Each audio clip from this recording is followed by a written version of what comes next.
Discuss कर लिया था। आज हम इसकी फर्स्ट टाइप की तरफ जाने लगे, डेट इज पेपर क्रोमेटोग्राफी।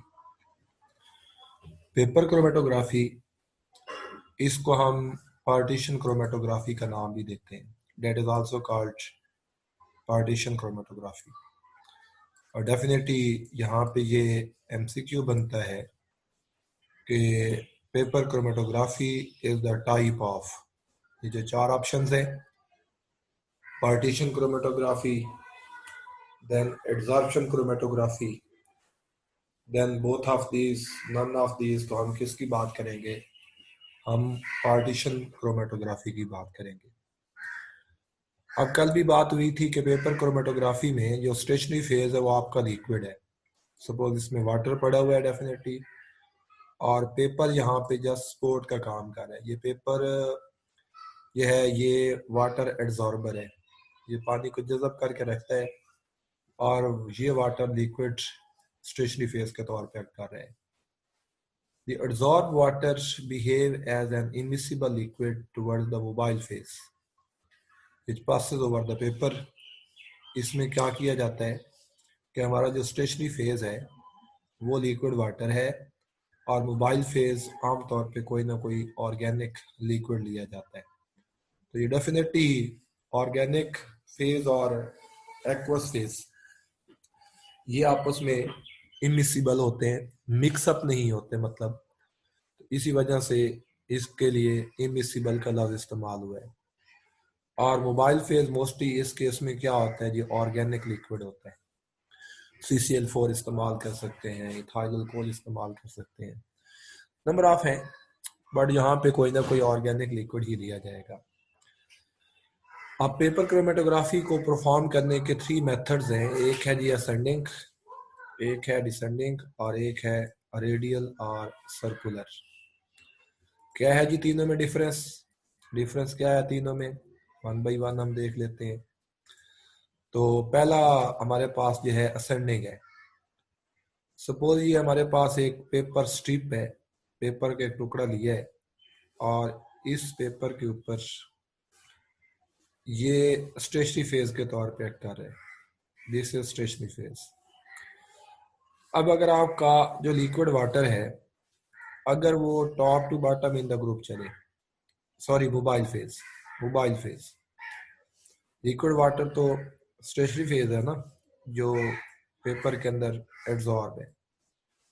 आपका अगर मोबाइल फेज ऊपर से नीचे फ्लो करता है, पेपर के ऊपर पानी ऊपर से नीचे फ्लो करके आ रहा है, तो इस टाइप ऑफ क्रोमेटोग्राफी को आप क्या कहते हैं? Descending paper chromatography. That is descending, आप इसको डिसेंडिंग का नाम देते हैं। और अगर ये मोबाइल फेज नीचे से ऊपर चलता है, mobile phase, then it is ascending, then ये आपके पास असेंडिंग पेपर क्रोमेटोग्राफी है, then it is ascending paper chromatography.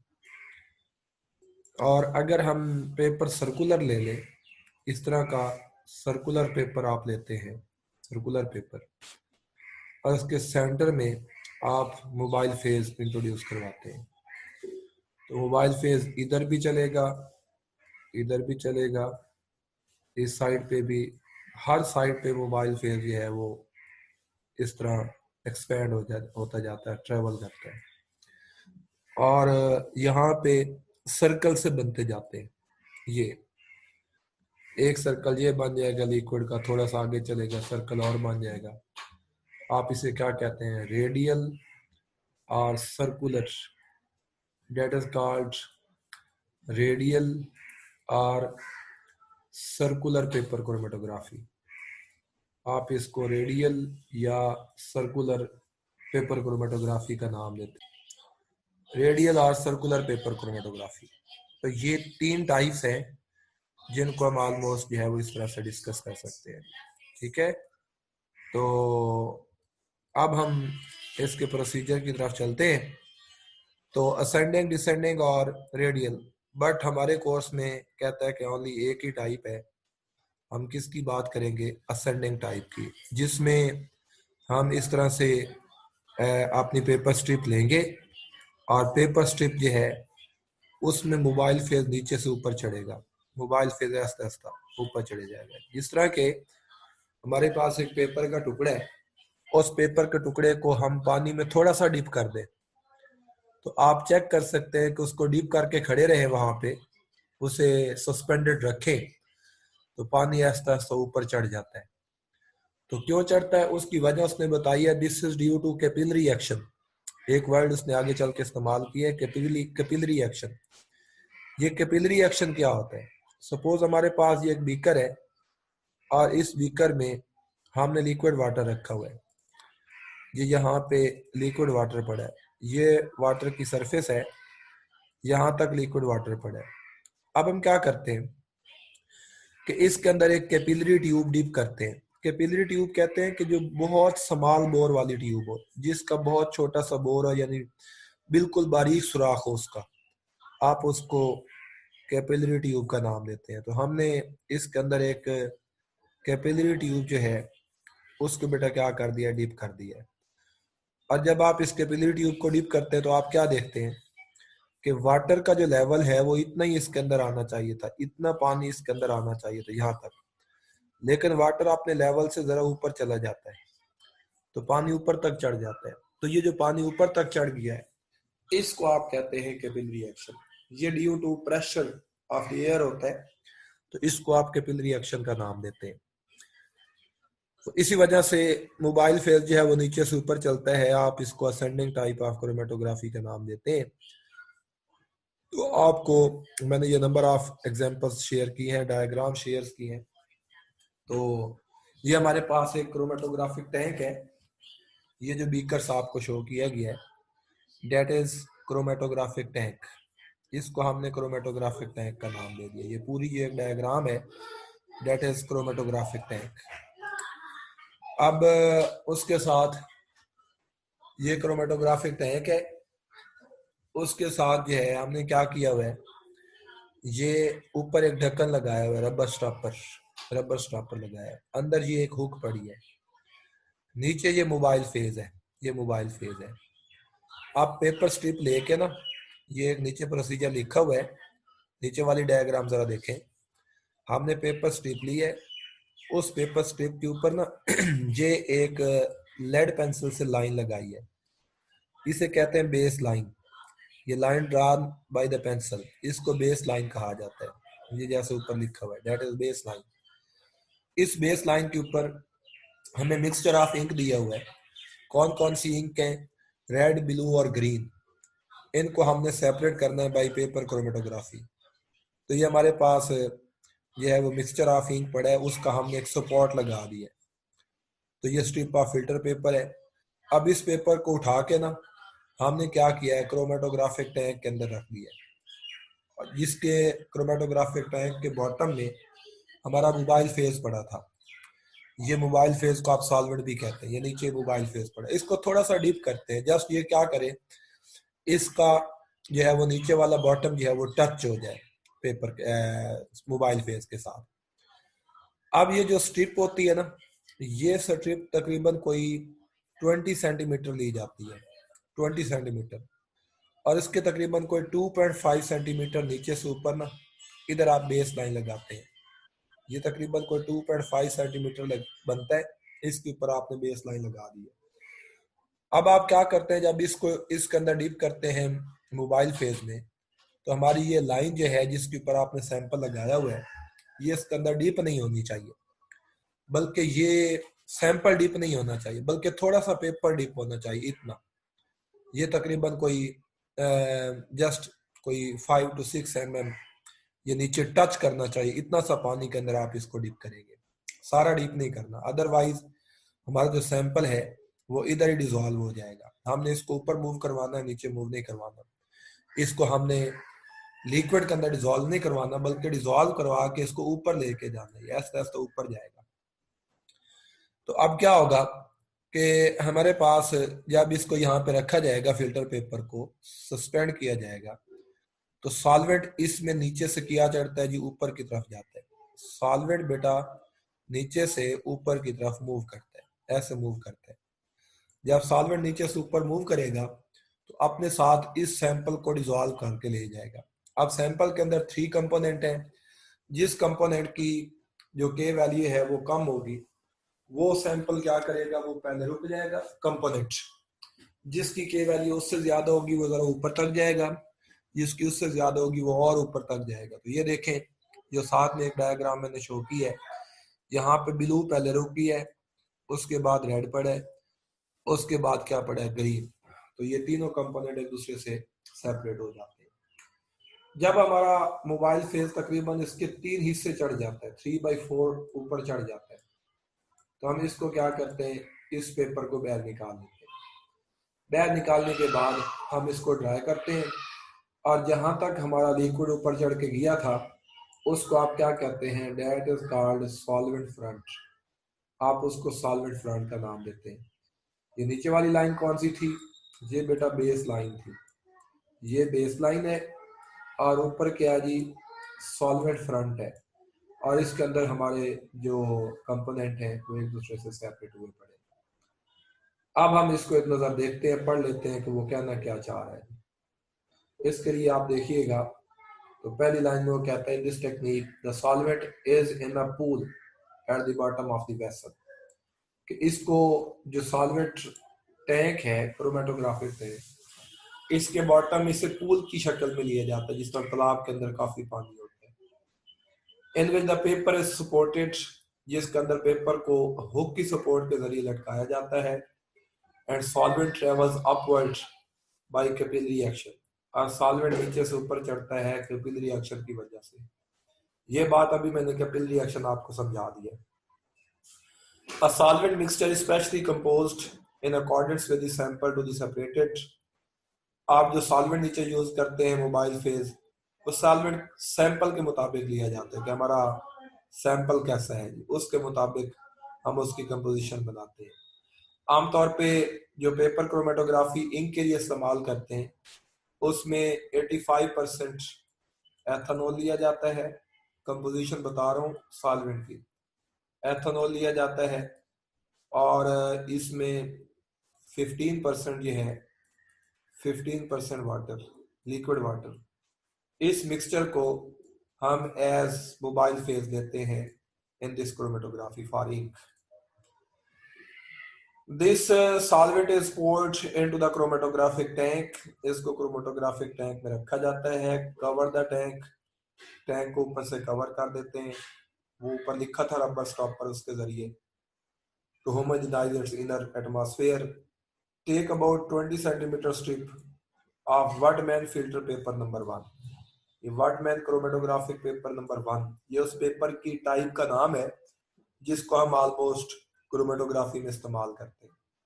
20 centimetre आपने एक स्ट्रिप ले ली है, उस स्ट्रिप के कहता है कि draw on it's thin pencil about 2.5 centimetre from one and. इसकी एक एंड से एक लाइन लगानी है पेंसिल से 2.5 सेंटीमीटर, उस लाइन को बेस लाइन का आप नाम देते हैं। With the sample mixture solution, और इसके ऊपर सैंपल का जो मिक्सचर है उसका आप एक ड्रॉप लगा देते हैं। उसके बाद आप क्या करते हैं कि उसको इसके अंदर जो है वो डिप कर देते हैं to facilitate the identification of the component. अगर हम कंपोनेंट की फैसिलिटेशन करना चाहते हैं कि हमारे कंपोनेंट कौन कौन से हैं, सम टाइम कहता है कि हम ये करते हैं, support of the known compound may also be placed alongside. जो पेपर था उसकी एक साइड पे उनके नॉन के सपोर्ट भी लगा देते। ये बेस लाइन है, बेस लाइन के ऊपर यहाँ पे क्या लगाया, मिक्सचर। मिक्सचर में 3 कंपोनेंट थे, एक ब्लू था, एक ग्रीन था, एक रेड था। तो इधर तीनों पड़े हैं, इधर एक एक है।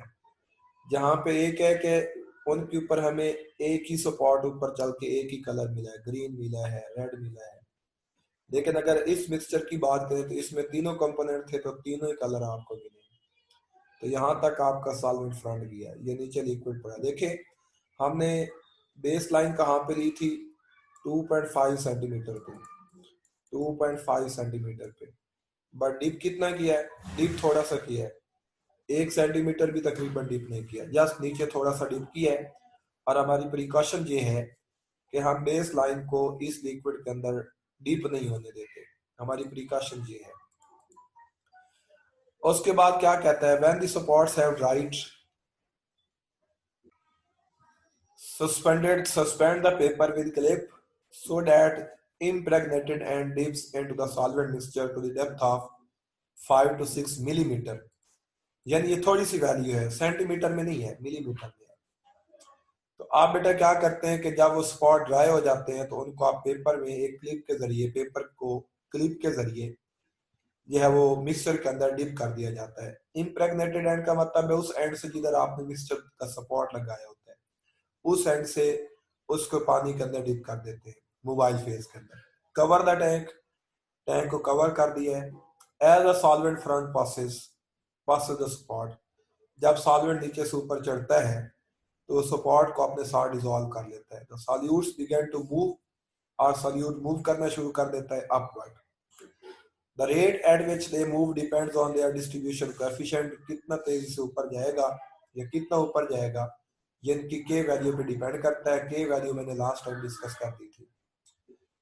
के वैल्यू क्या थी, concentration of the component in the mobile phase over the concentration of the that component in the stationary phase. इस रेशो को हम डिस्ट्रीब्यूशन कोएफिशिएंट के से शो करते हैं, ये कल हमने बात की थी।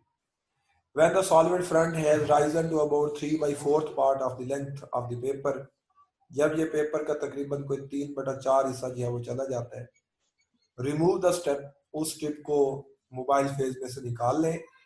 Mark the solvent front with pencil, जहां तक आपका ऊपर लिक्विड चढ़ गया था, सपोज यहां तक लिक्विड चढ़ गया तो यहां तक आप इसकी एक लाइन लगा दें, इसे कहते हैं सॉल्वेंट फ्रंट। सॉल्वेंट नीचे से ऊपर यहां तक गया तो आपने एक जो है वो पेंसिल लाइन से एक लाइन ड्रा कर दी है। And allow the strip to dry, और उस स्ट्रिप को ड्राई करना शुरू कर देते हैं। क्या कहता है कि जब वो पेपर ड्राई हो जाता है, once the paper is dried, जब पेपर ड्राई हो जाता है, the pattern on the paper is called a chromatogram, आप इसको आप क्रोमेटोग्राम का नाम। The different component of the mixture, अब जो मिक्सचर के डिफरेंट कलर पड़े हैं, इफ कलर्ड, अगर वो कलर्ड है, कैन विजुअली बी आइडेंटिफाइड, आप उनको बड़ी आसानी से आइडेंटिफाई कर सकते हैं।